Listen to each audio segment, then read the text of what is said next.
everyone, welcome to the NoDQ review. I am Aaron Rift, and I am being joined by the NoDQ panel. First, let me introduce the moderator, Virtue. How's it going, Virtue? Hey, what's up, NoDQ Galaxy? And we are back with a brand new edition of the NoDQ review, number 81. And I am being joined once again by the elite panel of NoDQ, myself, Aaron Rift, TJS, and last but not least, the remarkable Robbie Vice. So you know how we do this thing. Let's go around the horn real quick. Robbie Vice, what's up, man? Not a lot. Watched some wrestling this week. I heard the rumors that we're going to be doing a live show, which we are, which is pretty exciting for all of us because now we can't screw up. But, man, I'm just looking forward to a good conversation. And you look good, man. You got that nice microphone, and thank you. Something about you. I'm glad you're here. Is it my suit? Is it because I'm in my work clothes? I'm in my suit. Yeah. Probably, man. Dapper. All right, I TJS. tried. What's up, TJS? You just look like you had a long day in the factory. Oh, brother. I had a long day at my office job. It was, man, it's wearing me out. But I'm happy to be here, folks. And about that headset, we saw your comments, folks. And actually, I guess my dog did too, because she actually chewed the microphone off of that headset. So now it's no good anymore. It's retired. We're just going naked, budless, as Big G would say. And I'm ready to talk about it, folks. Shout out to everyone watching live. Aaron, what's going on, man? I'm doing okay. It's a little bit stressful, but we're going to try to make the most of it here. I'm sure we'll have some technical difficulties. I'm not sure if I'm lagging or not. If I am, I do apologize. We're just going to roll with it, and we'll have to make adjustments accordingly. Let's see here. We already have a super chat from the Cleaver Colin Andrew with a $2 super chat. He says, glad to see you live. Cheers, gentlemen. Thank you for tuning in, Colin. We appreciate it. We'll read off some of your guys' comments during the video, so let us know what you think in real time. Virtue, let's go ahead and get started with the first topic. Well, let's get this out of the way. The bad news. Obviously, we all know that Rocky Johnson, the Soul Man, The Rock, Dwayne Johnson's father, passed away. WWE Hall of Famer, I believe it was 2008. The AAA La Parka also passed away. And again, we hate talking about this stuff, but especially Rocky Johnson. I mean, that was a different time of professional wrestling when it was more like a sport. He was called the Soul Man, just a great legend. He ended up giving us The Rock. I mean, what's your guys' thoughts? I just hate talking about this stuff, but we have to. So, TJS, I'm going to start with you, man. I know it's way before our time, but thoughts on the passing of Rocky Johnson? Man, every year we lose wrestling legends, and it's very unfortunate. Condolences to The Rock and the rest of the Anawahi family. It's really unfortunate. And I'm just glad that he was in the Hall of Fame before he passed, because I know how WWE is about the Hall of Fame. A lot of times they don't induct someone until after they've passed. Thankfully, Rocky already went in. And like I said, it's just very unfortunate. Like you said, way before my time, before a lot of our times, but definitely a legend. And again, my condolences. Robbie? I mean, all you could say is rest in peace. When you look at pictures of him in his prime, you definitely see where The Rock gets his giant form from. The guy was huge, and a lot of his swagger. And when it comes to the other La Parka, not the WCW La Parka that I see people keep linking gifts for and saying rip, I think he had an accident in the ring, and he just died of complications, which is really sad. And that's something that I need to work on, to be more positive, because whether you like a performer or not, they put their life on the line, literally, because it just takes one wrong move, as you saw with him, and things can go down. So, condolences to both families, fans alike. Aaron Rift, thoughts on this, man? Just really sad. I got the news as I was driving to pick up Caitlin. She was getting work done on her car, and I feel really bad for The Rock. I'm sure he is just devastated about it. Rocky Johnson, no doubt, a very influential figure in wrestling. Him and Tony Atlas winning the tag team titles. I believe the first African-American tag team to win the titles in WWE history. I'm not 100% positive on that, but I know they were billed as the first black tag team champions. Rocky Johnson, I'm surprised he wasn't a bigger star, because he had a great look, and I'm not sure what happened with him, but I mean, he produced an all-time legend in The Rock, and He was a trailblazer himself, and he will very much be missed. And Psycho Jet Black just left us a $5 super chat. He says, rank from most over to least over. Brandy Rhodes, Marco Stunt, EC3, Nia Jax, and Rift Aronson. P.S. Virtue is better than Robbie Vice. Wow. Ooh. So Robbie Vice, I'm going to roll the dice with you. What are your thoughts on that? Just random thoughts from you out of nowhere. Roll the dice with Robbie Vice. What do you think? Well, I'm going to put Rift Aronson at the top of that list because that guy's an absolute legend. I would put Nia. Are we saying least over? The least over? Oh, least to best or worst? What are we doing? Aaron, rank from most over to least over. Okay. Oh, you're doing it right. I'm going to say Rift Aronson, Nia Jax. Who else is on the? Who else am I comparing here? Marco Stunt, Brandy Rhodes, EC3. EC3, Marco Stunt, and Brandy Rhodes. All right, so there you go. Robbie Vice rolling the dice here on the NoDQ review. And you know what? I'll take that. Virtue Virtue being better than me. I may be the smartest guy in the room, but apparently I'm not the most over. I can concede that. But I don't know. Let's move on. We're going to talk about AEW here for a couple of topics. I mean, there's always a lot to talk about, and we know it's going to open a can of worms with Rob. So the rumor is, I don't know if it's a rumor or true. According to his wife, it's not. Brian Cage is going to AEW. So whether he's going or not, he should. I mean, I'm sorry. This guy, he played He-Man in a documentary movie, like a student film movie. He was in Lucha Underground, I believe, and of course Impact Wrestling. The guy is a monster. He's a freak. He's probably not in WWE because he might be worried about steroids. I don't know why they wouldn't want him. I'm not saying he takes him, but this guy's a freak of nature, and he's lucha style. This guy, to me, is like the whole kit and caboodle. I know, Aaron, I'm going to start with you because you're not big on Impact over the years. AEW needs this guy. I mean, Luchasaurus, Jack Hager, these type of guys need bigger guys to combat against to make it believable to casual fans. Take it away, Aaron. I think this guy needs to be there yesterday.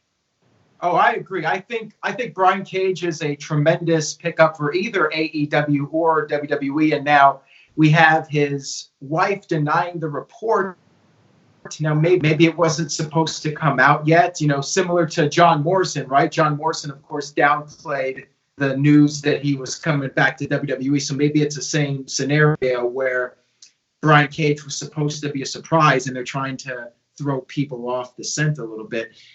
I think that AEW, if they pick him up, if it's true and he's signing a contract or he's about to sign a contract, I think they need to strap the rocket to him. He looks like a superstar. He looks like a mainstream professional wrestler. He plays that role. He's a machine, as he calls himself.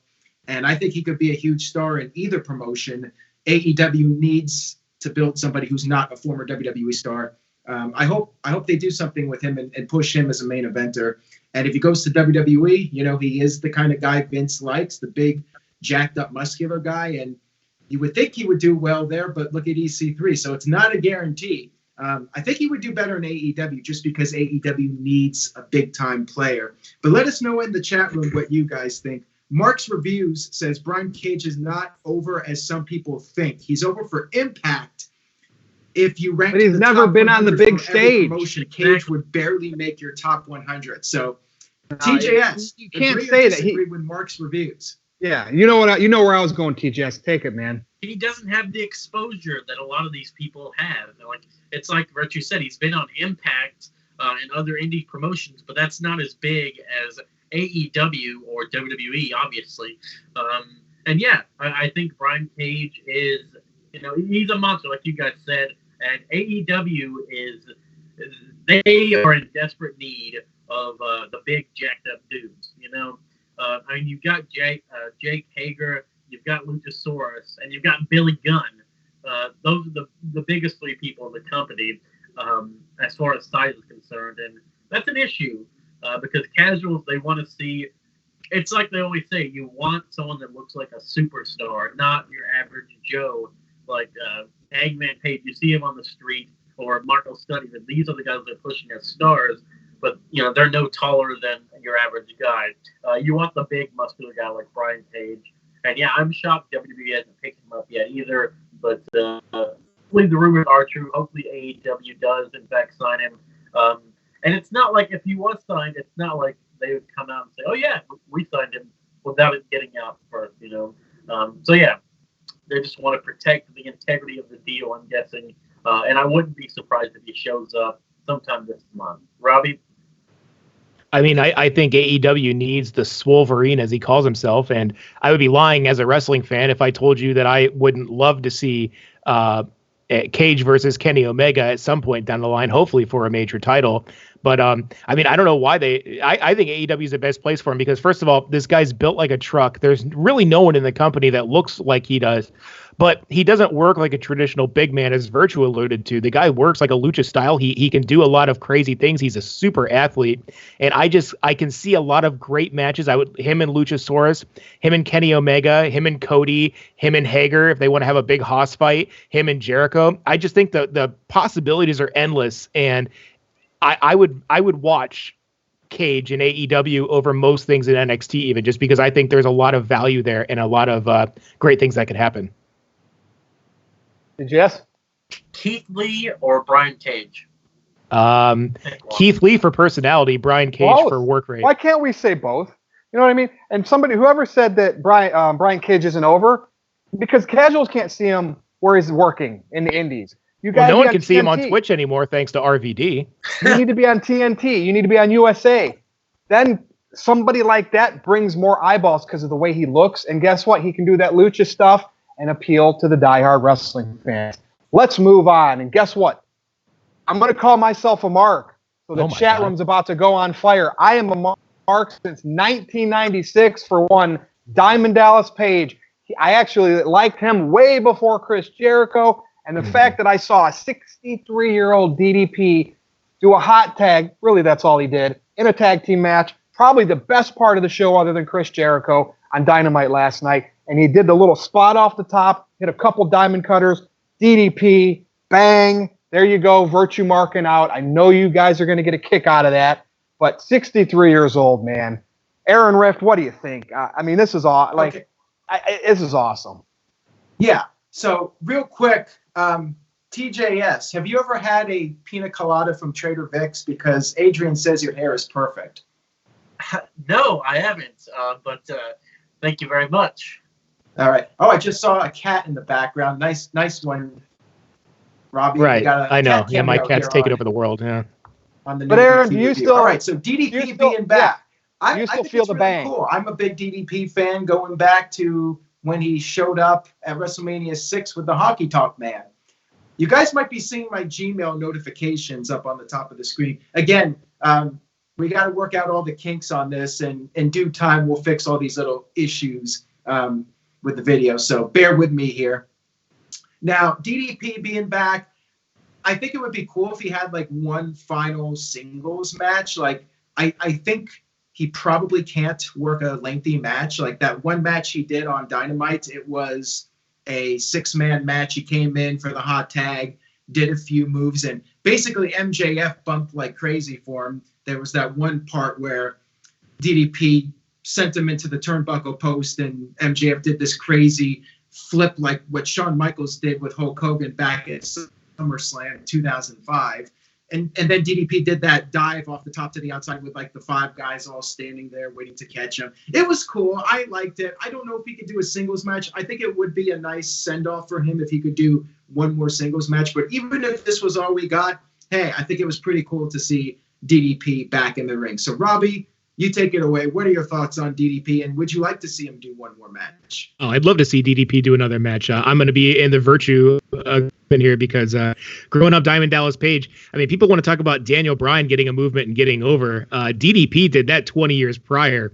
And, he was really never supposed to be what he was. He got into the business pretty late. He was kind of a valet for a while, and then he got his shot and he never looked back. The guy had broken ribs for 45 years. He went out, entertained us every single time. He was the first one to have the out of nowhere stuff. And his feud with, Macho Man Randy Savage. I mean, and speaking of, I know it's not the La Parka that passed, but do you remember DDP dressed up like La Parka just to get a diamond cutter? And I think it was Savage at one point. There's just a lot of great feuds, and the guy just had, and he still does. He has this energy that has been very rarely replicated. So Do I think he could have like a long drawn out AEW 20-minute match? No, but I wouldn't mind seeing him go up against someone like Shawn Spears, having a quick 5-minute match, hitting a diamond cutter, maybe have Tully interfere a little bit and then put over a young star who needs it. But I would be absolutely down to watch DDP go one more time, point at the crowd, do the bang signal, get one more diamond cutter, and then put someone over and just end a fantastic, unexpected career. Here's one for you, TJ. Yes, Aaron, go ahead. Yeah, anytime I stick my finger up, it's because I got to interrupt you guys for a second. I can't see you, Aaron. We got a super chat from Amber with a $2 super chat. Sent it twice. Said, out of the four of us, who has the worst hairline? I'll just go ahead and say me because I'm. Oh man, I'm fighting for that one. Virtue's is perfect. Yeah, Virtue's good. I think Aaron and I are battling it out for that one. Mine's real rough, Anyways, continue on. All right. So, how about it, fellas? They missed DDP's pyro, but anyway, I thought it was awesome. He's in great shape to be 63 years old. He could probably kick my ass. It's crazy. He absolutely could kick your ass. He could kick all of our asses. Like this guy, on top of being just a great performer, he's a great guy too. We know what he's done for Jake the Snake Roberts, among others. Just really, really a great person. And how apropos was it last week? We saw John Moxley join the Inner Circle for like 2 seconds, like when DDP joined the NWO. So it was cool that I wonder if that was like a little nod to DDP. I don't know. But yeah, I wish there was a little more build to this. And hopefully this does lead to something down the line. I really wouldn't mind DDP versus MJF. Yes. Yeah, I think that would be really good. And you could have like his daughter at ringside and then have MJF get in his head, try to kiss the daughter, whatever. I think that would be cool. It would be good stuff, though. Yeah, I'm happy to see DDP. He didn't embarrass himself. I think he did a fine job. Let's just hope he's not doing Canadian Destroyers next week. He stuck to his limitations. I mean, I was even shocked he went up to do the splashdown on everybody. So kudos to you, DDP. And we still feel the bang. All right, this next topic is still AEW, Robbie. And I'm coming to you first. Oh, my God. Because AEW gets a second show, TV show on TNT. Could be TBS, who knows. Is this a good idea? And are they just going to bring Dark and rename it? What are they going to do? Here's my quick opinion. Yes, go. Can you not see me? No, we can't see you, Aaron. We can't see you because that's how the NoDQ Galaxy can see you. Our sacrifices, that sucks because I was trying to interrupt you, so I guess now I got to speak to interrupt you guys. Power That's okay. 90 That's just what I do. sent in a $2 super chat. He wanted to say that something special about DDP and Bash at the Beach. You know, the fact that DDP came back at that event when he has the history with it. He just wanted to point that out. Yeah, that sucks that you guys can't see me. I guess I'm like John Cena now. But apparently, chat room, you guys can see me, right? Just let me know so I'm not going to go crazy here. That's weird. Oh, wait a second. Ken Terminated by Google just sent in a $5 super chat. So let's read that from Ken real quick. He says, Rift, I think your hair is fine, dog. Just testing since you didn't see my past $10 super chats. Hashtag Aaron Rift is the S. Thank you for that, Ken. I appreciate it. And I did see that one at least. All right, Virtue, go ahead. So, Robbie, they're getting a second TV show on the Turner Network. I don't know where this is going to go, right? Are they going to bump Dark up? But you remember WCW Saturday Night in the studio like they used to do? And I remember a show WWE once did called Shotgun Saturday Night. Like a late Saturday night. Like, what do you think this all leads to? Because let's be honest, it's probably going to give us more of the Marco Stunts, the Orange Cassidys, and that's why I wanted to start with you. What do you think with the second show? I think they're going to do it if the money's there. I kind of hope they up the roster a little bit. I think it's going to be spreading them a little bit thin. And it's the same thing I thought when WCW did Thunder and WWE did SmackDown. And we see, since secondary shows have launched, the ratings have just continued to go down and down and down. But AEW is riding high right now. They still got that shiny new look. They have a pretty rabid fan base that's going to watch. People are watching. And, do I think there's some things on there that I think are awful? Yeah. But again, they have the best main event scene right now. And if there's any chance that this gives me more Chris Jericho, more Moxley, and gives them more time to give us stories as opposed to watching YouTube, I think it's a good thing. I want to see more stories in All Elite Wrestling, and I think this does give them the platform to do that on a national televised, platform, and it's a good thing. So I don't think it's a bad thing. I don't want to see more Marco Stunt, but again, that's not my cup of tea. Other people like him. He's making the company money, so what do I know? All right. So, and Robbie, I'm going to admit, I saw the Orange Cassidy had to come in and help the didn't hate suplex. That, by the way. And neither did I. But again, I felt like when he acts as more of a manager, I can deal with him. All right, Aaron Rift, I know you probably got a super chat to talk about. You're next. All right. Well, yeah, I do have a super chat here from Psycho Jet Black, but I'll tell you what. Let's get to that after. Okay. After we finish this topic. So what was the topic again? We're talking about the new TV deal now with AEW, and they're going to have 2 shows. Do you like this idea, or do you think that AEW should have went to a 3rd hour, or they should have just left things alone? What do you think? I mean, it's probably going to bring them more money. Yeah, I think it's a great idea to have a second show, just to have more than just Dynamite and have like a recap show and maybe try some different things with the second show. Apparently, it's going to be AEW Dark as the second show, which is fine. I think maybe they should change the name because Dark would indicate something that people are not seeing. And before, AEW Dark is just something that people are seeing on YouTube. But in the future, it's going to be something different. So maybe they change the name. But I like the idea of having some different storylines and different types of interview segments, and Taz is signed to TNA, or not TNA, AEW. We're live, everybody. Even though I probably say we're live, pal. Speaking of TNA, let me save myself here. TNA's coming back for one night only, Friday, April 3rd, before WrestleMania weekend at WrestleCon. We're going to have total nonstop action return. So there you go. I saved myself on that. And yeah, I'm looking forward to it. I just hope we don't get more than 4 hours. Like, enough's enough. We really don't need more wrestling content, but if it's just a little bit more than what we're currently getting with AEW Dark, then I'm okay with it. What do you think, TJS? Yeah. I think it's very bold that TNT has given them 3 more years of Dynamite. That is crazy to me. They must have a lot of faith in this promotion. And I don't think that's a bad thing. I just think it's surprising that they didn't just renew it for another year. They went with 3 years. I think that's really interesting, and I think that's they're doubling viewer expectations from what I've seen.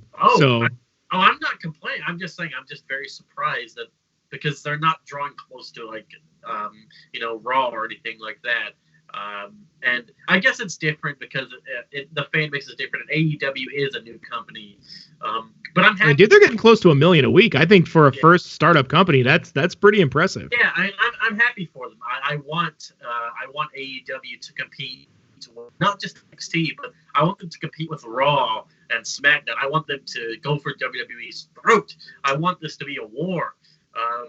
And you can enjoy both, but I still think I like the aspect of the whole war thing. And about the second show, I wouldn't be surprised if it does end up being dark, which is fine. I think that's fine because there are some guys that I want to see every week that I'm not seeing. Darby, Luchasaurus, people like that just aren't getting the time they deserve because there's only so much TV. Well, you know what's important about the second show? Like, I don't watch Dark, and I know other, like, Darby Allins and people like that win matches on that show, but then they job their matches against the bigger stars on Dynamite. So the second show, I would like the Darby Allins and some of those guys to get wins that I see on my TV. Yeah. So, yeah. Now, hold on a second. Power Packers 90 just sent in a $2 super chat. Says the reports are that AEW will make $173 million on this TV deal. So they're going to be profitable for a while. AEW is not going anywhere, and this is great for them. You know, the fact that TNT is willing to invest in the brand. Now, Virtue, I do have this question here, but just give me the key when you want me to read it off for you. Well, guys. TGS, are you good with talking about AEW's 2 shows? Yeah. One more thing. I think that it's like you guys said, they've been expecting people to watch Being the Elite, and I don't like having to watch supplemental content. I don't want to do homework. Just if it's on TV, I think it's canon that way. So big ups to AEW. Very happy for them. Thank you for that. Go ahead, Aaron. I think you got Psycho Jet Black. Correct. Okay, so he says, which will happen first, AEW getting a mid-card title or WWE redesigning the United States title? Also, who becomes the world champion first, Drew McIntyre or Braun Strowman? So, TJS, I'm going to put you on the spot, the hot seat. Who's going to be world champion first, Drew McIntyre or Braun Strowman? I'll say McIntyre. I think that Braun is going down the mid-card road. He's picking up that Intercontinental title. You have The Fiend on SmackDown. I do not see Braun being The Fiend. McIntyre is going in a babyface direction. He seems to be getting over organically, which is good to see. I wouldn't be surprised if Drew wins the Universal title or the WWE title at some point this year. I don't know what they're going to do with Brock at WrestleMania, but yeah, all I know is Braun is he's a lost cause, I think, unfortunately. He should have been champion years ago, should have been the guy. I've said it a million times, but yeah, I think McIntyre will probably pick it up way before Braun. Okay, now Virtue, do you think we're going to get a mid-card title first, or the WWE is going to redesign the United States Championship? Coin flip, but I'm going to just go with AEW will get a mid-card title first. And then who becomes Big world... G's here. Big G says, for all my viewers, Big G is here in spirit. Shout out to Big G, who had work. He might be on next week, though. So for all of you that are craving Big G, perhaps we'll get him on for next week's show. What was the second part of that next? question? McIntyre will become a champion before Strowman. There, I wanted to answer that too. Okay. All right, we're going to move on. Big G did a super chat. Good. Hey, by the way, if anybody super chats $5 or more, TJS will button his shirt all the way up to the collar, to the neck.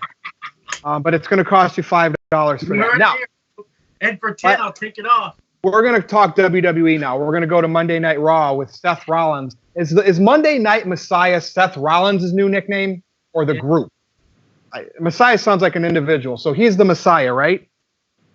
Okay, so AOP, I get it, right? You're starting this group, whatever, Shield 2.0, and then all of a sudden, the Buddy Murphy thing happens. And you know what? I'm sold on that. I like that because he loses 3 straight matches to Aleister Black. You know, he was game all 3 of those matches. What do? He's distraught. I love the way they played it out. He joined and helped Seth Rollins and AOP. Now you got a legit 4-person faction and something to do for Buddy Murphy. People love watching him work. So, TJS, I'm going to start with you. I like this. Honestly, this is probably my favorite thing going in the company right now. This whole Seth Rollins thing. The Fiend is my favorite thing overall, probably. But, man, they are doing a great job with this Seth Rollins heel turn. I love it. He's not the corporate stooge anymore. It's a completely different character. He's so delusional. He thinks he's this messiah. I love it. And he has the 2 big badass bodyguards. And now Buddy Murphy, who was just so distraught over losing 3 times, he was just going to probably fade away, classify himself as obsolete. But no, he is now joining Seth Rollins' faction, and I love it. I'm a big fan of factions. I love stables. And it's great because these are 3 legit dudes that you have with Seth Rollins now. It's not J&J Security and Kane and Big Show. No, you have 3 younger guys that they can use the rub. And I think Seth is just doing a tremendous job, like I said. And I wouldn't be surprised if we get that 8-man tag with Aleister Black joining Kevin Owens and Joe, as well as Big Show. Wouldn't surprise me, but like I'm really interested to see where this goes. Will Seth have more people to join his faction? I think it's going to be good. I really like it. Can't wait to see what's next. Robbie? I mean, it's smart writing that we see from WWE we don't see often, and it makes sense. Seth Rollins is basically playing the mid-'90s Bret Hart heel, who basically thinks he's too good for everybody else and that he's doing a favor. He brings in 2 giant monsters to be his goons, and then you have someone like Buddy Murphy who's not doing well, and instead of a heel just being stupid and losing over and over, he decides to do something to better his situation. So storyline, it checks out. They're all great workers. I think it's going to be good. My only fear is I hope Buddy Murphy's not just here for the pay-per-view for this big tag match. And I really want them to do things other than feud with 4 people who they don't know what to do with to give them something to do. And that is Owens and Samoa Joe and the rest of them. So give them something meaningful to do and let this faction just kind of run through the roster for a while until we all get sick of it. But I think it's a good decision. It's good writing. We don't see it a lot, so enjoy it while you can. I see Braden said meh to Buddy Murphy in the chat. Well, when he's a singles wrestler having game matches but losing, I absolutely agree with you, Braden. Meh. But now he's in a faction and he can actually find some type of identity. Believe me, if you go back in the history of factions, some people like in the NWO get buried, but like some people have a role now, right? I mean, look at the 4 Horsemen, look at DX. X-Pac. Yeah, I mean, so to me, I'm all for this, but WWE still has to write it correctly. Aaron Rift, what do you think? I agree with you. I think it does need to be written well, and I think that there's a lot of potential now with Seth Rollins taking Buddy Murphy and molding him into something and making Buddy Murphy the henchman. Eventually, you could do a storyline where Buddy gets fed up with Seth Rollins and goes back to being a babyface, and you could make Buddy Murphy a superstar. But again, it depends on the writing, and if WWE plays their cards right with this, I think Buddy Murphy could get a lot out of being part of this group, and it makes Rollins' group stronger. And one thing I do like is that we actually have 4 people in a faction for once. It seems like there's always 3 people, whether it's New Day, 3 people, or The Shield, 3 people. Now we actually have a 4-person faction. You could even add a 5th person, perhaps. I would not go like NWO crazy with it, but I think it's pretty cool that we got more than 3 in the faction now for once. And we'll see how things go. We'll see what the follow-up is. Now, real quick here, Mike D with a $5 super chat. So TGS, you better start buttoning up that shirt, buddy. Oh wait, we Mike haven't had D a five. says, Wait. What country is he from? Because it might only be $4.99. That'll count. It's American. Damn. All right. All right, there you go. So Mike D says, if Edge is back, like all the reports are basically saying he is, who should he face at WrestleMania? Who?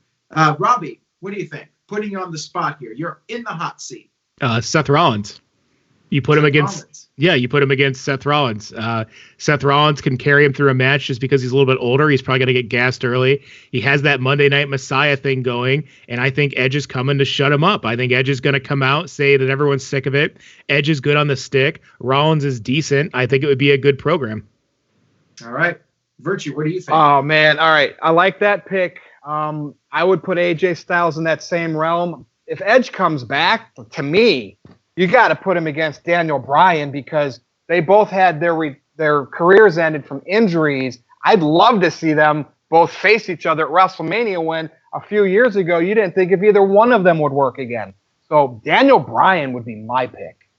And off topic real quick, TJS, do you know how to button a shirt, buddy? It's this top button that's giving me problems, man. I told you we'd get some content out of it. All right. Hey, we are good, fellas. all right, we are good. So, Virtue, are you ready to rage? Yeah.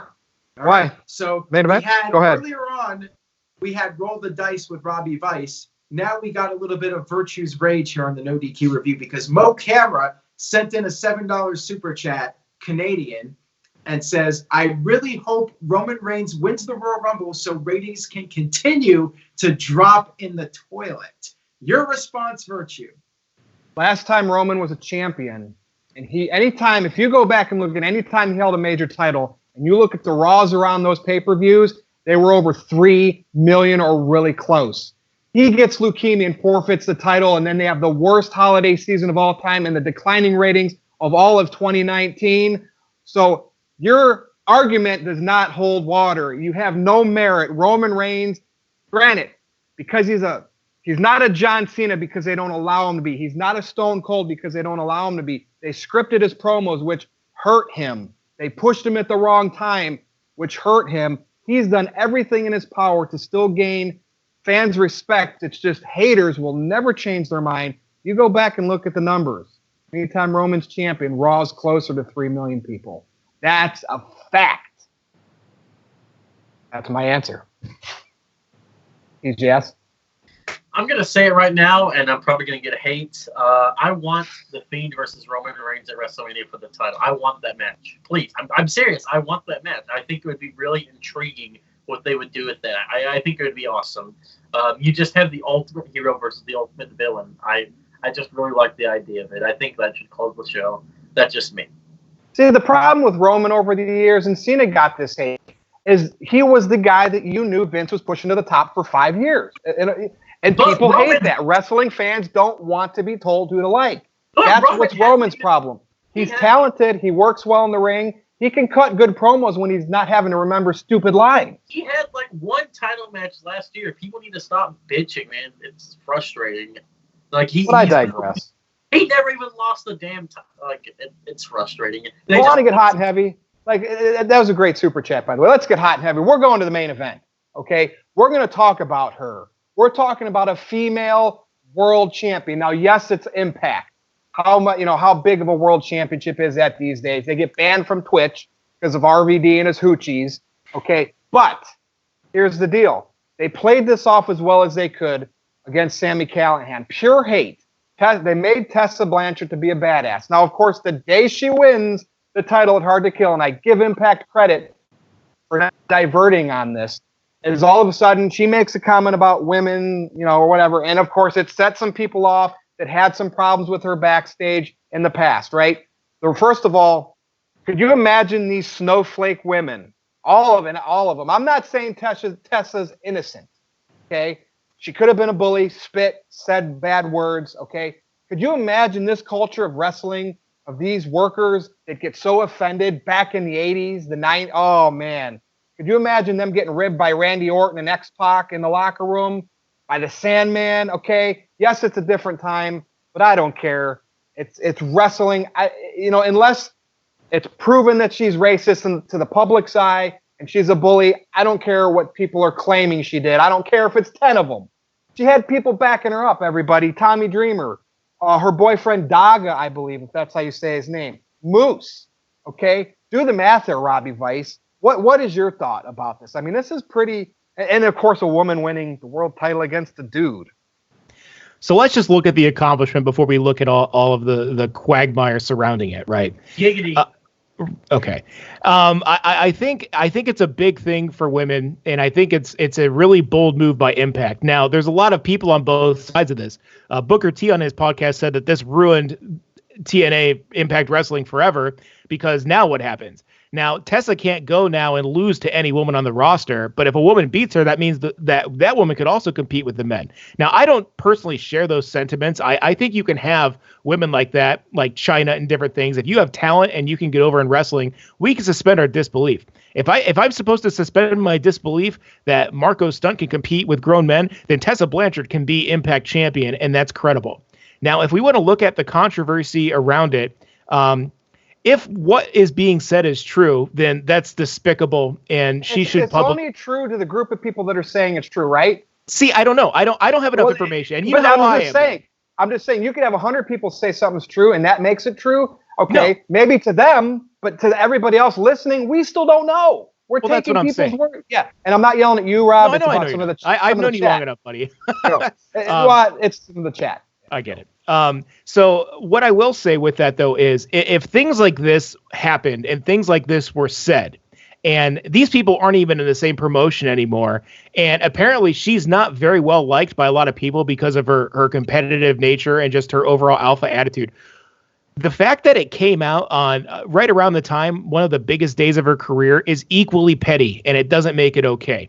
If someone's, and I tweeted this, if someone said something terrible to me like that, in my place of employment, I'm going to stand up for myself. I'm going to say something. I'm going to report it if necessary. I'm going to handle my business, but I'm not going to wait and stay silent for years and then wait until they have an opportunity and then try to just throw mud on it and ruin that for them, because that makes those people equally as bad and as equal to blame as the initial incident itself. It's immature all around. And I know I've said this before on the program, but it's just unfortunate for all sides that people cannot behave like adults. If people could just be adults, we would never have these situations. But unfortunately, people are either going to get jealous, people are going to get cocky and act like jerks, and then people are going to remember that, hold grudges, and they're going to bring it up years later. We live in a culture to where if you said something negative on Twitter 25 years ago, and let's look in the future, that's gonna cost people jobs and lives. And people grow, people evolve, and I just don't think we need to hold people accountable for stuff that happened years ago,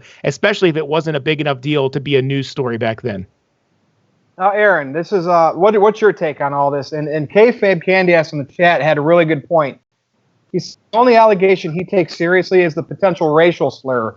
Bullying and all that stuff in a wrestling locker room, he throws out the window. I agree with Kayfabe there. Aaron, what do you think? Point. Well, I feel like the stuff she said allegedly, it's bad, but at the same time, Impact Wrestling knew about this. And if it was that bad, you would think Impact would not have touched it with a 10-foot pole. But then again, this is the same company that let Jeff Hardy go out there when he was in no condition to perform.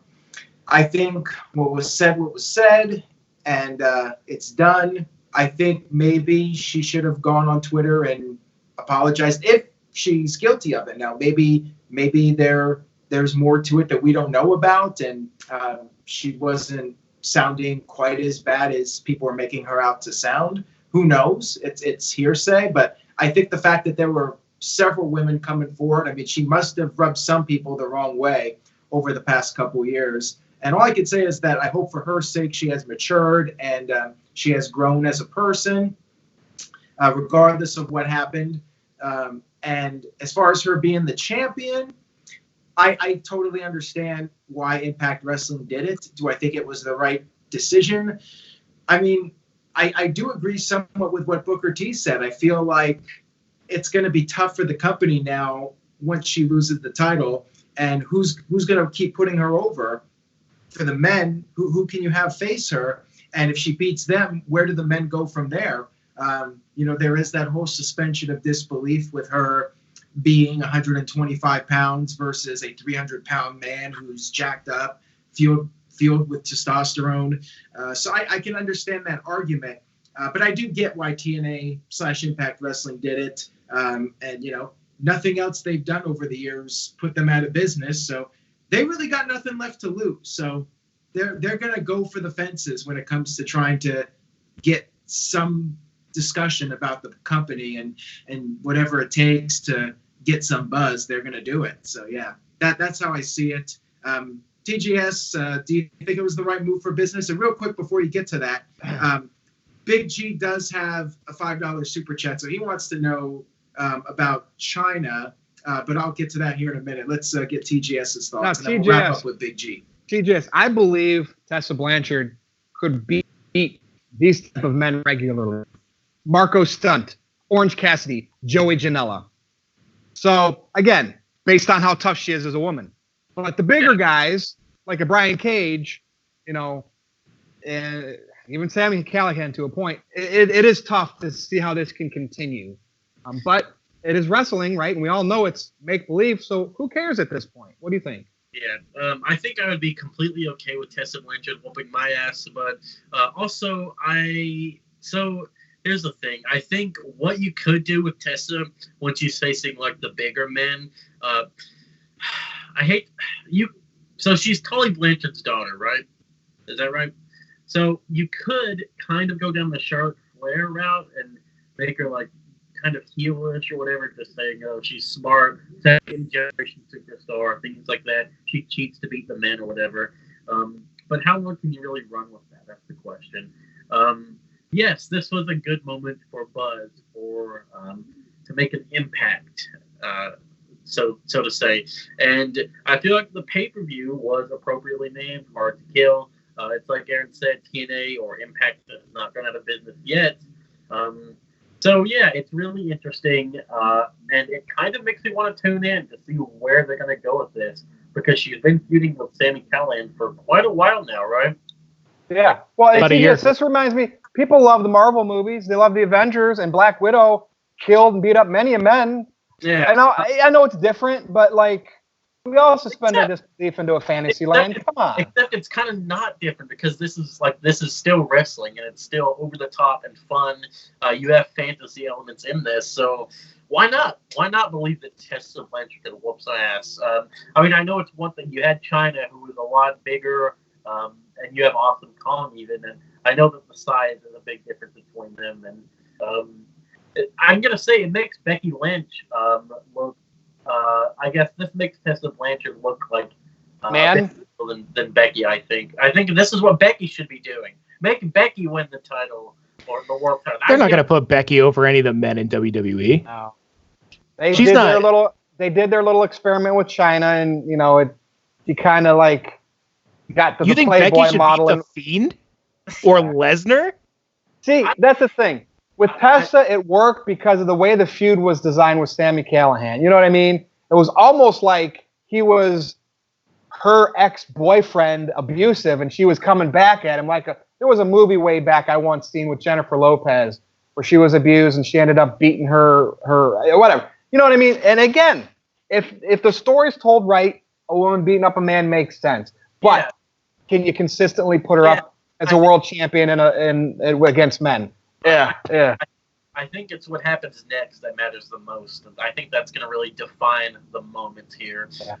So we'll see. All right, Aaron. I did mention China. What did Big G have to say with his super chat?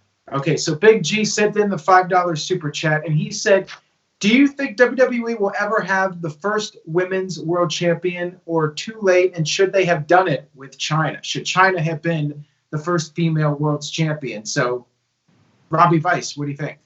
Oh God, I don't think China should have been a world champion. I think the titles that she won were enough. I think that was enough. China is definitely probably the most recognized female in wrestling history. I think she should get more credit than she ever got because when she broke into the business, it was definitely a boys' locker room. And she had to completely change her body. I mean, she was trained by Killer Kowalski, right? Yep. Yeah. So she was trained in the old school way. I know Tessa's also pretty old school, but man, I feel bad even compare as great and a big of accomplishment as Tessa had. She can't hold a candle to China, and I wouldn't put the WWE title even back in the day on China. So. Right. I think the accomplishments that China gained and that she did in her time were probably more than any other female in WWE will ever accomplish. And I agree with you, Robbie. China DX, when she was like super jacked, terrifying. That would have been, but still not world title level, Intercontinental title level. As she finally beat the guys, Jeff Jarrett, Chris Jericho, she kind of started to get like womanizing. She for the Playboy, she got. Sleeker, and Vince then she made her started sexy. doing That's what he does. But like, look what she did after that run of beating guys up. She became Eddie Guerrero's girlfriend, the Mamacita thing. Now Eddie would have got over anyway, but that really helped catapult Eddie into the WWE world. We got to thank China for that. They're legends for a reason, my friend. Eddie would have got there anyway, but that storyline worked, and people bought into Eddie more because of China Mamacita. That's my take on it. I agree. Good take. Hey, guys. Okay, so we have another super chat here, which I'll get to in just a second now. TJS, any other thoughts? And then I also want to ask you a question, TJS, after you give your thoughts. You guys nailed it. I know I said it a lot, but China, it's like Robbie said, it was a men's game back in the day. It's a lot different now. 20 years ago, there wouldn't have been a women's world champion. And I think that the issue is we have divisions. There's a men's division and a women's division. I'm okay with intergender wrestling sometimes, but I don't know. Sometimes I just don't buy into it. I think China was the most believable, and I think she, like you guys said, is the most iconic woman in wrestling history, really. As far as becoming the world champion is concerned, I don't know if I would have gone that far. She was an Intercontinental champion. But could you really build an entire division around a woman being world champion fighting all the men? It's that same thing we brought up with Tessa. Aaron, did you say you had something? Okay, so I got another question here, another $5 super chat from Mike D. Thank you for that, Mike D. And then TJS, I do have one thing I want to ask you after this. Okay, so his question is, who should win if it's Roman Reigns versus The Fiend for the Universal title at WrestleMania? As you guys know, I've always said The Fiend should win. Virtue, what do you think? Man, that's a tough one for me. I know as soon as The Fiend loses, people might think that gimmick's over. But if you lose to Roman, if the match and the ending is done right at WrestleMania, I think Roman should beat him. But Fiend should win it back. They should continue it, and he should win it back in the summer. That's what I think. I would be okay with that. Robbie? Roman Reigns should absolutely win that match, but it needs to make sense storyline. It needs to have something because everyone that faces Bray has changed, and for the worse, generally. I would very much like to see maybe not a heel Roman Reigns, but maybe a more violent, a little more short-tempered, just kind of irritated Roman Reigns for a while, because if they sell, see, the Undertaker lost matches, right? But like the Fiend, if he loses, if there's lingering effects, that still sells the gimmick. It sells the character. And what I would like to see happen after that, and I think everyone in the chat would agree with me, is lose the red light for the whole match. The red light should only come on if it's at the end of the match and all of a sudden the Fiend goes berserk. It's like the Hulkamania hulking up thing. The red light comes on, he becomes immortal, right? That could be tied into the story. But back to the main point, Roman needs to win. It needs to have a lasting effect. Roman deserves to be at the top of the WWE food chain because he's the most credible person outside of Lesnar to take on the Fiend. All right, the NoDQ Galaxy. Big G with a $2 super chat says Robbie Vice is more over than him. Big G. So, oh my God. There you go. And that this guy Experience also sent in a $2 super chat. Thank you for that. He says, I don't know about her allegations talking about Tessa Blanchard, but if they are true, then F her, he says. So okay, F her, right? Because everybody wants to hate. And then say she comes out and admits something or apologizes. We can't forgive people anymore. It's you do something bad and you're a criminal for life. Well, I seriously, think he's referring to the racial slur. But even if she said one racial slur, really, and the heat if she made that comment, she needs to. I don't care if this kid and apologize for it. Yes. If she said one racial slur in the heat of the moment and she comes out and apologizes, she erases for life now. It's just a bad world we live in, right? They forgave Hogan. There's no forgiveness, it seems like. But it's just tough because they're sensitive people. I get it. I get it. But oh yeah, she said it. That's terrible, and that is a shitty thing for her to do. But anymore, like if you're a repeat offender, there's clearly no you getting better. I get it, right? Then you're condemned. But I don't know. We'll see. There's three strikes in baseball for a reason. Time will tell. That's all I got for topics, Aaron. Is there anything else from the chat we need to talk about for the Galaxy? No, I think we covered everything. I don't know if TGS has anything else he wanted to add about what we were just talking about. Yeah. Oh, okay. So I think the Fiend has to win at WrestleMania. I just feel like it's Bray's time, and Roman. I love Roman, but I just feel like I don't think it's time for Roman to come back to the top. I think the Fiend. Didn't you just argue for Roman to go over 10 minutes ago? Roman to go. Listen, I love Roman. And decisive. I would love the hero. Millennials. I would love the hero villain story. Listen, but I feel like it would be predictable if Roman won and the crowd would shit on it because that's what they do. And I just feel like I think Roman should eventually beat the Fiend, but just not yet. I want the Fiend to stay on top for a while because it's been a long time since we've had a long-reigning dominant WWE champion that wasn't Brock Lesnar. So I think it's only fair that Bray gets his big moment other than the cockroaches with Randy Orton on the apron. I want to see the Fiend hold it for a little while longer. Aaron, did you say you had a question for me? And some more super chats. So let's get going, Aaron. I'm putting the pressure on you now. You take over. Okay, sounds good. Okay, so this guy Experience sent in a $2 super chat, and he says the hell Roman card should win. Keep him away. I'm not sure what he means by that. What about good old Keith Johnson? Roman, like ROAMING. So I'm not sure if that was a typo or something. Also, you'll like this one, Virtue, from Keith Johnson. He sent in $5. Okay, here we go. Virtue, I disagree with a lot, but I respect you. Just wanted to say that. Plus, Aaron, you're the originator. Thank you all for your hard work. y'all are hard on social justice warriors. Crush. Well, I mean, it's good to call people out on bullshit. I totally support that, but I think it can go to too far of an extreme. You don't want to go in the complete opposite direction where you're just calling out every little thing out there. Now, if somebody is legitimately being a jerk and saying something they shouldn't be saying, yeah, you call them out on it. But I think it's somewhat gone in the other direction to where everybody gets offended over every little thing. You make one off-the-wall comment that everybody's trying to, what's the term now, cancel you? That's a thing now. If you say one offensive thing, everybody's out to get you and try to cancel you. And people have this vendetta to try and put people out of business, ruin their lives. I mean, come on, get a life. Dude, I'm as bleeding hard as they come. And I just think, I think the cancel culture is absolutely insane. Like there's few people I think more liberal or bleeding heart than I am. And I see this stuff and I just think it's the wrong way to fix things. It's the wrong way to do it. We can't just cancel everything we don't like. People are going to have opinions that we don't like. People aren't going to like everything I have to say. I'm not going to like everything people have to say. But it doesn't mean that they shouldn't have a job. It doesn't mean they shouldn't have a voice, because in this country, we all have freedom of speech. And no matter what side of anything you're on, people just have to be, God, it comes back to it. People just have to be adults about things.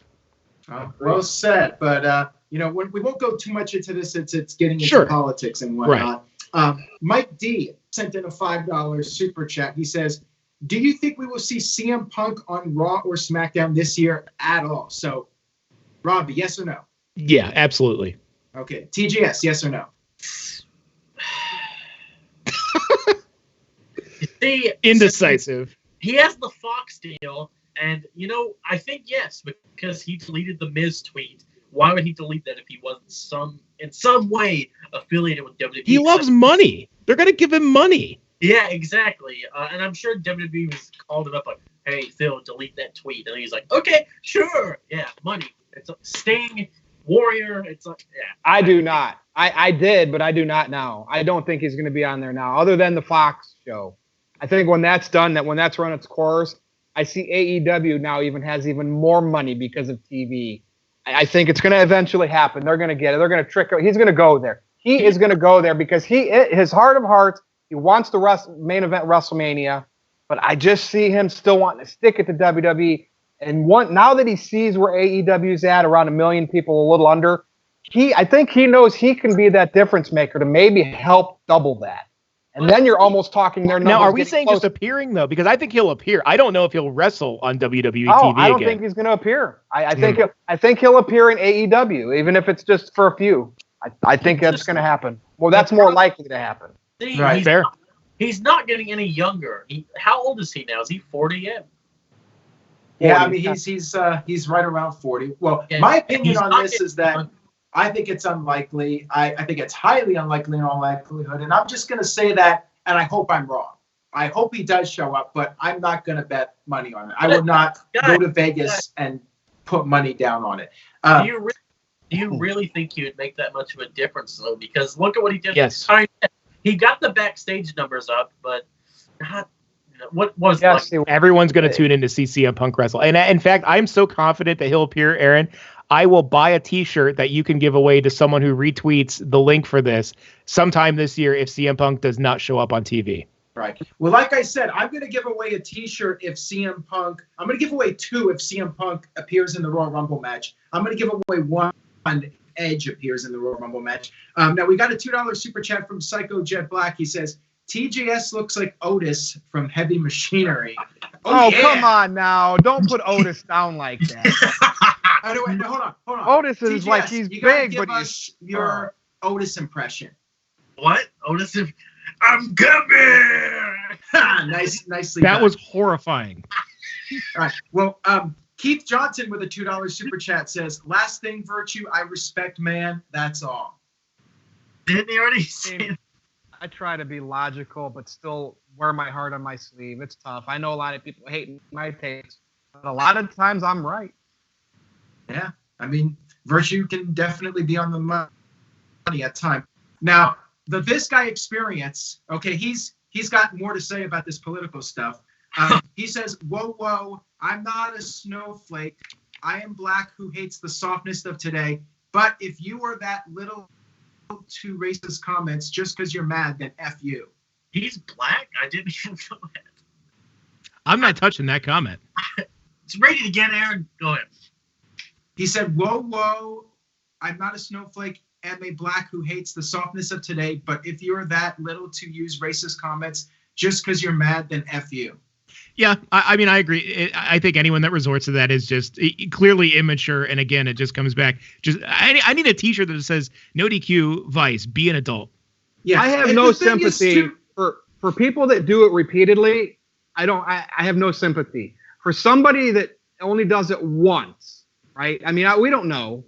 I have to now become a jury and give them.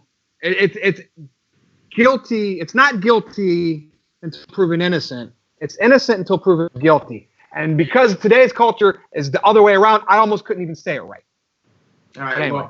Well, let's move away from that before we get too much into politics and then everybody goes crazy. And then it's a cancel no DQ review. Mo Camera just sent in a $7 super chat Canadian. He says, it's been 6 years with this guy. It's time for the company to move in a different direction. He is garbage in the ring and still has no charisma. He's still on about Roman Reigns. Oh my God. Take it away. The fact that people have to say that over and over and over and over and over and over and over and over and over and over and over and over and over and over and over and over and over again about Roman Reigns means he's over, bro. But anyway, You paid money to talk about Roman. Look, thank you for being part of No DQ Galaxy and expressing your opinion. I mean, Aaron, and we all appreciate it. He's not All even bad in the ring. What are Now, you the This Guy Experience just sent in a $2 super chat says, I was saying no win for Roman Reigns against The Fiend. Okay. Oh, and Mike D has another question here. $2 super chat says, will The Rock ever wrestle one more match? I think he probably will before he's completely done. I think he will do one more. I just don't know when. TJS, what do you think? I don't see why not. I mean, technically, the thing with Rowan was a match, right? So I could see that happening. Yeah, probably. Maybe the year that he goes into the Hall of Fame, he'll have his farewell match. I'm sure it'll be something like that. Robbie Vice, what do you think? DDP wrestled in his mid-60s, so why not? Of course he will. And Virtue? Oh, yeah. He's The Rock. I mean, look at him. Every year he gets older, he's in even better shape. All right. Now, TJS, I got to ask you this question now. I've been waiting for a while to ask you this. Okay. So Robbie Vice has a new segment. By the way, I just came up with these on the fly here. These guys had no idea I was doing this. So we got Rolling the Dice with Robbie Vice, where we're going to feed him a random topic on the NoDQ review. And then we got Virtue's Rage, where Virtue is going to speak his mind about something and be unfiltered live. We're going to have that every week. And we got to have something for TJS. So I came up with On the Toilet with TJS, where TJS, every week you are going to pick one segment from television, whether it's WWE or AEW, that is going to go in the toilet. And every week we're going to compile a Every list. week that he's on, because what weeks of if in the Big toilet G's with on? TJS. What if Big G's on? So it's every week that he's on. And do you end the gotta be segment in with a chat flush? room and give us your toilet Dude. segment. So All right, what goes go. in the toilet this week?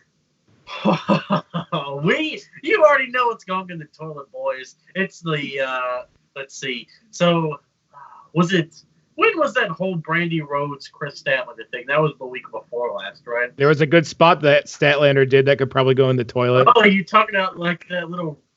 He gave herself the Russian leg sweep. Yeah, exactly that. No, God, what?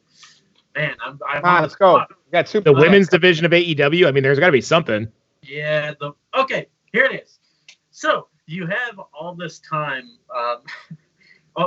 The whole thing with Luther and Hikaru Shida. She beat him with a kendo stick, made him look like a complete jabroni. There was all this hype surrounding Luther. It's like, oh, Luther, Japanese deathmatch wrestling legend, blah, blah, blah, blah. And you made him look like this big badass. And then he gets beat with a kendo stick from Shida. Give me a break. What are you doing? It's ridiculous. This week, this one is going down the toilet, folks. It's over. Stop. And the debut was awful. What are you doing? Is your toilet clogged? I didn't hear that flush. There we go. Yeah, he does these videos in the bathroom. That's TGS, everybody. Now, Ken Terminated by Google sent in a $5 super chat. Says, Rift, did you guys talk about how the NXT competitors will no longer compete in the Royal Rumble match? I did not even know that. I guess that was announced tonight. I mean, what do you guys think about prediction. that? Robbie Vice, thumbs up or thumbs down? Well, I'm going to say big thumbs down. I'm going to say big thumbs down because, for one, I predicted someone from NXT would win the Royal Rumble. So that makes me, the smartest guy in the room, look kind of like a jackass. I don't know. I think it's disappointing. I think I was really hoping, I think a lot of people were hoping for Keith Lee to make an appearance out there and do some damage and have that Keith Lee and Lesnar stare down regardless of how it ended. So I don't know who they're going to fill it with. I mean, I guess they got a bunch of people in the back that they could throw out there. I'm sure the Revival will get eliminated in 5 seconds to keep true to how they treat them there. I don't know. I don't like it at all. All right. Well, This Guy Experience is back with another $2 super chat, and he says, I always hated Hogan. Flair said some racist stuff too. Oh my God. Well, the thing is, a lot of wrestlers in the previous generation said offensive things. I mean, Bret Hart used homophobic slurs back in '97. Like, there was a lot of stuff. Now, granted, that stuff was used for TV storylines. Aaron, All in the Family with Archie Bunker and George Jefferson, the Jeffersons. It was a part of American culture, that kind of stuff, Great that show. topic. And the ratings were through the roof back then with those shows. Yeah. But, I mean, it's not going to change overnight. It's going to take time for people to adapt and grow as human beings and as a society for the culture to change. But, yeah, I mean, again, there's no excuse for it. People should be called out when they spread hate. I mean, we all agree on that. Absolutely. Now, Psycho Jet Black with the $2 super chat says, what are your thoughts on the rumored Kane versus Fiend at Saudi Arabia this year? That sounds terrible to me. I do not have any interest in that. Please don't happen. No. Thumbs down here.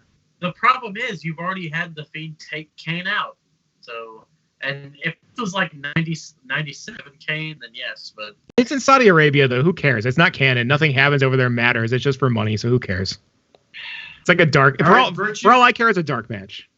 Yes. Virtue, you ready to wrap this bad boy up? I am. I was waiting for you. All right. So NoDQ Galaxy, thanks for making this first NoDQ review live a success. At one point, we did have over 100 people, like 101, 102 in the chat. Aaron Riff, thanks you for the super chat. So let's go around and do our plugs. TJS, I'll start with you. NoDQ.com/TJS takes you to my Facebook page. Twitter at NoDQ_TJS. Follow me there. Interact with me, even though I don't post that much, except when I do correct wrestlers' grammar. I'm dearly sorry. I will never do that again. Robbie pissed off Jeff. I don't get it. It was just I lightly mocked someone's family. Robbie, go ahead. Well, you guys can follow me on Twitter at NoDQVice. I'm sure I'm going to be in the comments here talking to people. I love to have good conversations. Let me know, am I the smartest guy in the room or am I just a jerk? I guess we're going to be rolling the dice every one of these episodes, so you're going to make that distinction for yourselves. Thanks for watching, guys. It was a really fun time doing live. It was fun interacting to the super chats, and I can't wait to do this next week. Aaron Riff, I'll close it after you. Okay, so go to NoDQ.com/merch and pick up some NoDQ merchandise. We got the wall tapestries, we got T-shirts, we got hoodies, we got hats, we got a lot of stuff on there. And don't even do that, TJS, because you're gonna piss off Jeff Meacham or somebody else. I don't know. So yeah, NoDQ.com, and I'll be back Friday night.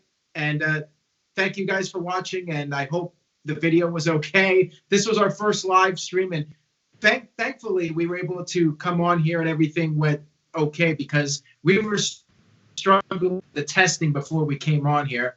And luckily, at the very last minute, we got it to go through here. Although nobody in the panel could see me in this video, so that was a little frustrating. But at least you guys could hear me and the people watching could see me. And next week, we'll work on the kinks and we'll do more testing. And this will get better as we do more of them.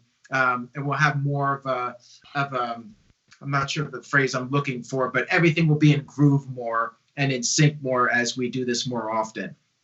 Caitlin just tuned in, and I'm glad she was able to make it. Thank you guys again. Virtue, go ahead and wrap it up. You can follow me. You can troll with me on Twitter at NoDQ_Virtue. Go over to my Facebook, NoDQ.com/Virtue. Robbie Vice and I are going to continue the Tessa Blanchard conversation. And all you have to do is go to our Twitters, because we're going to have links on where you can see and hear that. It's going to be great. But that's it, NoDQ Galaxy. Thank you for watching the first live review, number 81 in total, for Robbie Vice, the remarkable one, for TJS, the toilet man, and for the boss man, Aaron Rift. I am Virtue. See you next time.